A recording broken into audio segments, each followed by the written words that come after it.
Melissa Carter used to believe her silence kept the peace.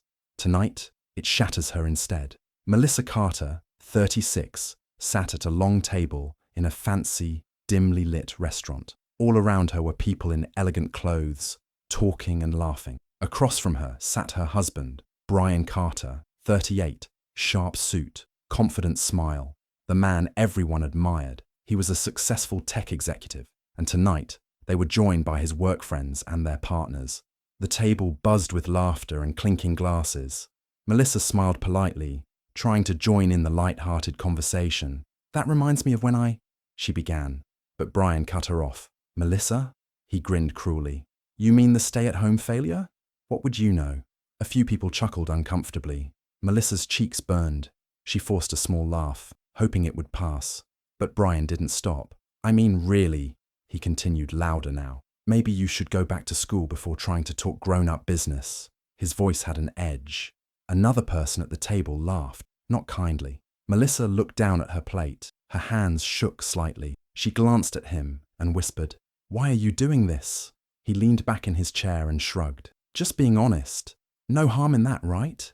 The table grew quieter. No one knew where to look. Melissa bit her lip and stayed silent. The pain in her chest was deep and cold, like something breaking slowly inside her. Just then, Brian's phone buzzed. He glanced at it, smirked, then his face changed. The color drained from his skin. Without saying a word, he pushed back his chair and stood up quickly. "Excuse me," he mumbled. And then he walked out, just like that. No goodbye, no explanation. The table sat in shocked silence. Melissa looked at the door where he had disappeared. Her heart pounded. Something was wrong. Something more than just his cruelty. And for the first time in a long time, she wasn't just embarrassed. She was afraid. Melissa once had a busy, exciting life. She worked as a marketing manager and loved her job. She had big ideas, a strong voice, and plans for the future. But when she and Brian had their daughter, Laya, Melissa decided to stay home and raise her. She thought it would be temporary. She told herself she'd go back to work one day. That day never came. Now, most of Melissa's time is quiet. Laya is 6, sweet and full of questions. But once she goes to school, the house becomes still. Melissa cooks, cleans, and waits. Sometimes she sits in silence for hours, wondering how her life became so small. She doesn't really talk to Brian anymore. When he comes home, he's tired or annoyed. He scrolls through his phone during dinner, barely looking up. He used to smile at her. He used to ask about her day. Now he only speaks when something is wrong, or when he wants to remind her that everything they have is because of him. Brian wasn't always like this. He grew up poor, fighting for everything he had. He worked hard, built his tech company from the ground up. He's smart and driven, and he knows it. He wears expensive suits, speaks at big conferences, and people listen. He likes power, he likes attention, and he likes control. In private, Brian is cold and sharp. In public, he's charming and funny. Melissa used to think he was just stressed from work, but over the years, the cold moments became normal. The jokes at her expense, the way he reminded her that he paid the bills, that she hadn't earned anything, it all built up slowly. He never hit her, he never screamed, but she always felt small around him. Their marriage wasn't always this way. They used to laugh together, they used to share secrets in bed and hold hands at the grocery store. But now, Melissa can't remember the last time he looked at her with kindness. Somewhere along the way, he stopped seeing her as a partner. To him, she became part of the furniture, useful, quiet, easy to ignore. When she tried to talk about her dreams again, about maybe working part-time or taking classes, he dismissed her. He'd say, "You don't need that. You have everything here." So she stopped asking. She stopped dreaming. Her self-worth faded little by little, like paint slowly peeling off a wall. Most days, she just tried to stay calm and keep things steady for Laya. The only person Melissa still truly trusted was her best friend Jade. They had been friends since college. Jade was strong, bold, and worked as a lawyer. She had always supported Melissa, but lately, Jade had grown more worried. She told Melissa, gently but firmly, that Brian's behavior wasn't just mean, it was emotionally abusive. Melissa didn't want to believe it. She made excuses. She said Brian was under pressure, but deep down, she knew Jade was right. Then there was Evelyn. She was Brian's assistant, always calm, always watching. She was polite to Melissa, but not warm. Melissa had no idea what Evelyn thought of her, but Evelyn knew Brian better than anyone. She knew his schedule, his habits, his secret. Melissa didn't know it yet, but Evelyn had seen enough to realize something was wrong. She had kept quiet for a long time, loyal to her boss, but even loyalty has limits. Melissa's world was quiet, controlled, and lonely. She moved through each day like a ghost, unsure of her place. But things were starting to shift. Something had cracked. That night at the restaurant wasn't just embarrassing. It was a sign. Brian had always made her feel small in private, but now he had done it in front of everyone. And then he walked out, leaving her there. She felt something she hadn't felt in a long time, the beginning of change. After the restaurant, Melissa followed Brian to the car, her hands shaking. She waited until they were both inside before speaking. "Why did you say those things?" she asked quietly. "Why did you embarrass me like that in front of everyone?" Brian didn't even look at her. "Don't start," he muttered, eyes on his phone. "I'm serious," she said, trying to keep her voice calm. "You hurt me." He sighed loudly, annoyed. "It was just a joke. Don't be so sensitive." Melissa stared at him. "That wasn't a joke, Brian. That was cruel." "I don't have time for this," he snapped. "I have a late meeting. We'll talk later." Without another word, he started the car and drove home in silence. As soon as they walked in, he grabbed his laptop bag and left again. That night, Melissa sat alone at the edge of her bed. Her chest felt heavy. Her eyes stung. The house was dark and quiet. Then her phone buzzed, a call from Jade. "Hey," Jade said gently. "Are you okay?" That was all it took. Melissa burst into tears. She couldn't hold it in anymore. "He humiliated me," she said through sobs. "He doesn't even see me anymore, Jade. I feel invisible, useless." Jade stayed quiet, listening. "I'm scared," Melissa whispered. "I don't have a job. I don't have money. He controls everything. If he really wanted to leave me, he could take Leela. I wouldn't even know how to fight back." "You're not alone," Jade said firmly. "You're stronger than you think, and we'll figure this out. Together." Melissa cried until she had no more tears. For the first time, she said the words out loud. "I think he's trying to get rid of me." The next morning, Melissa was in the kitchen making toast when her phone buzzed again. It was a message from an unknown number. "Evelyn here, Brian's assistant. I need to speak with you. It's important." Melissa stared at the message.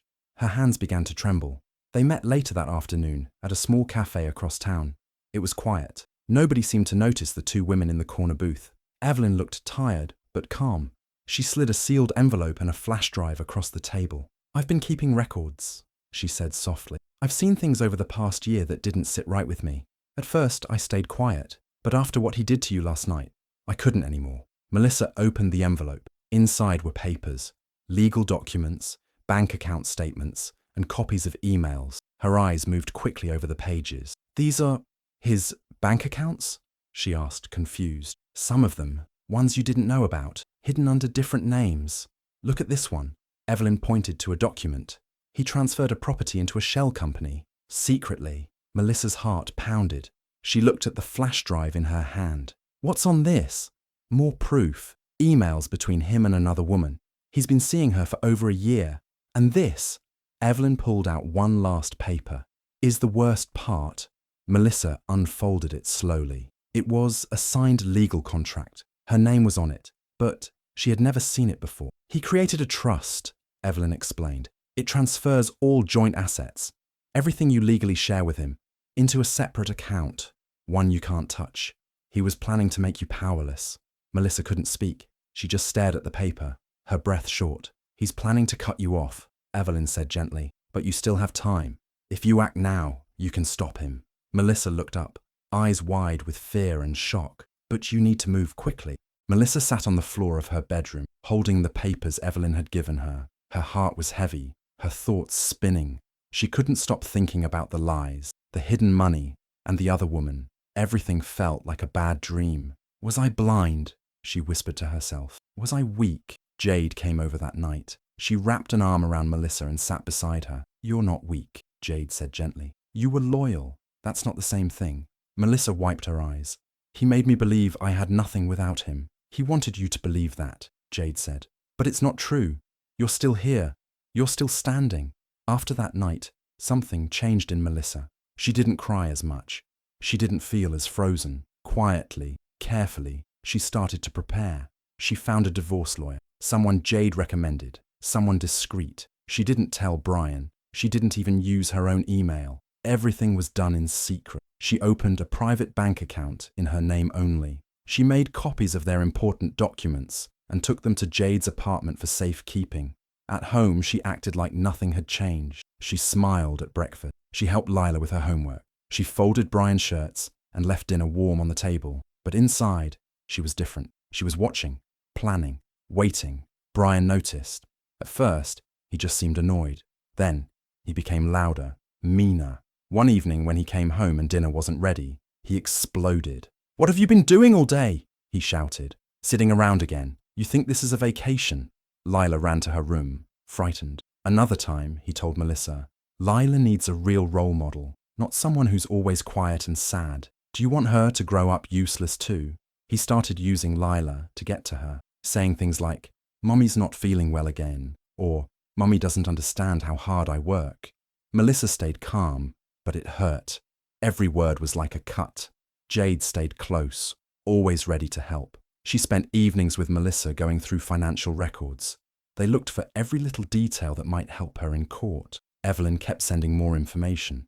Bank transfers, travel records, old emails. One day, she sent Melissa something different, a voice recording. Melissa sat in her car, parked outside Lila's school, and listened. Brian's voice came through the speaker, cold, arrogant. "She's never gonna leave," he said. "She has nothing without me. She wouldn't even know where to start." Melissa sat there in silence for a long time. That was the moment her sadness turned into quiet anger. She knew now. He didn't just lie. He didn't just cheat. He believed she was powerless, but she wasn't. Not anymore. Days later, a man knocked on the door and handed Melissa a thick envelope. She opened it and read the top page. Her stomach twisted, but something was wrong. The papers looked rushed. There were strange mistakes. Her name was spelled wrong in one spot. Certain assets were missing. She called Jade. "These aren't real," Jade said after looking them over. "They're fake. He's trying to scare you, pressure you, but he's too late." Melissa nodded. "I've already filed the real ones." She had done it 3 days earlier, quietly, with the help of her lawyer. The court had stamped them. The process had already started. For the first time in years, Melissa felt one thing stronger than fear. Brian invited friends, family, and colleagues to a private dinner at a fancy restaurant. The mood was cheerful on the surface, but there was tension in the air. He smiled as he greeted people, shaking hands and making small talk. Melissa sat quietly at the other end of the long table. He stood up to speak, raising his glass. "I just want to say thank you to everyone for being here," he said, his voice smooth. "These past few weeks have been tough. Melissa and I are going through some changes, but we're handling it like adults. It's all amicable." Some people nodded politely. Others looked uncomfortable. Brian continued, glancing toward Melissa with a fake smile. "She's been through a lot. Staying home, you know, can be hard, but I admire her patience." A few awkward chuckles floated around the table. Melissa looked down at her plate. She knew what he was doing, trying to make himself look like the kind, patient husband while making her look weak. Then he made another joke. "Maybe now she'll finally find time to take that business class she always talked about." Melissa took a deep breath. Her hands were steady. Her heart beat fast, but she didn't show it. She stood up, calm, ready. "I'd like to say something," she said. The room quieted. All eyes turned to her. Brian looked amused at first. She looked around the table. "Thank you all for coming. I know Brian invited you to share his side of the story, but I think it's time you hear mine." Brian's smile faded. Melissa continued, her voice clear. "For years I stayed silent. I gave up my career, raised our daughter, and supported him while he built his business. In return, he hid money from me, lied to me, and tried to take away everything I had." Whispers filled the room. A few people shifted in their seats. Melissa reached into her bag and took out her phone. "You don't have to take my word for it, just listen to him in his own words." She pressed play. Brian's voice filled the room. "She's never gonna leave. She has nothing without me." The table went still. No one moved. No one spoke. Brian stood frozen, his face pale. "Melissa, stop." But it was too late. The truth was out. At that moment, his phone buzzed. He looked down and saw a call from his company's legal department. He stepped away to answer it. He listened quietly. Then his face turned completely white. His hand trembled. He returned to the table slowly, almost in a daze. Melissa didn't need to ask. She already knew. The subpoena had gone through. His company was now involved. The board of directors wanted answers. And the trust documents, the ones he used to try and cheat her, had been found. The prenuptial agreement he bragged about, now legally useless. Brian looked around the room, but no one would meet his eyes. This time, he was the one left speechless. And Melissa, she stood taller than ever, seen, heard, and no longer afraid. Melissa moved into a small apartment with her daughter Laya. It wasn't big or fancy. The furniture didn't match, and some things were second-hand. But it was clean, quiet, and safe. Most importantly, it was hers. She started working again, just a little at first. A freelance marketing job from home. It didn't pay much, but it gave her purpose. She worked at night after Laya went to bed. It felt good to use her skills again, to remember who she used to be. Jade stayed close. She checked in every day, making sure Melissa had what she needed. Sometimes they laughed like they used to. Evelyn helped too. She made sure Melissa's legal case stayed strong and that Brian couldn't trick her again. Melissa also began therapy. At first, it was hard to talk. She didn't know where to begin, but slowly she opened up. She cried. She let go of guilt and shame. She started to heal. Laya changed too. She smiled more. She slept better. She started drawing pictures again, bright ones, full of color. One day, she told Melissa, "I like our new home. It feels happy." Meanwhile, Brian's world started falling apart. The investigation into his business began. People started asking questions about missing money and secret deals. News about his actions spread. Clients pulled out. His company's stock dropped. His perfect public image was ruined. He tried to call Melissa again and again. Sometimes he left long, angry voicemail. Sometimes he sounded sad, even begged. But Melissa never answered. She didn't need to hear anything more from him. The day of the court hearing came. Melissa dressed carefully that morning. Simple, strong. She stood in front of the judge with her lawyer beside her. She didn't shake. She didn't hide. When she spoke, her voice was clear. She told the truth about the emotional abuse, the lies, the control. She didn't cry. She didn't shout. She just told her story. And for the first time in a long time, she felt heard. She felt seen. Brian sat across the room, silent.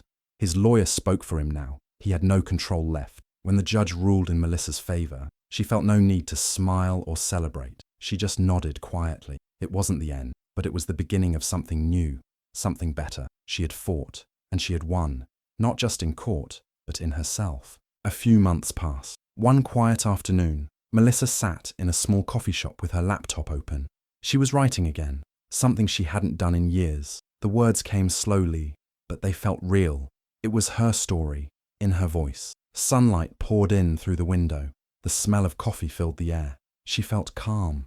Laya ran over from the kids' corner, holding a piece of paper. "Mommy, look, I drew us." Melissa took the drawing. It showed the two of them standing outside a small house. Melissa was smiling. Laya had drawn a big sun and flowers. "This is our new house," Laya said proudly. "And you're happy?"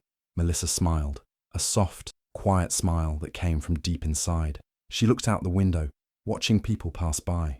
For the first time in years, she didn't feel trapped or scared. The silence around her wasn't heavy anymore. It was peaceful. She placed a hand over her heart and whispered to herself, "I thought I'd be destroyed, but I was just beginning." Thanks for watching. If you enjoyed the story, make sure to like, comment, and subscribe for more. Share it with someone who might need to hear it. Don't miss the videos on screen. Powerful stories you'll want to see. See you next time.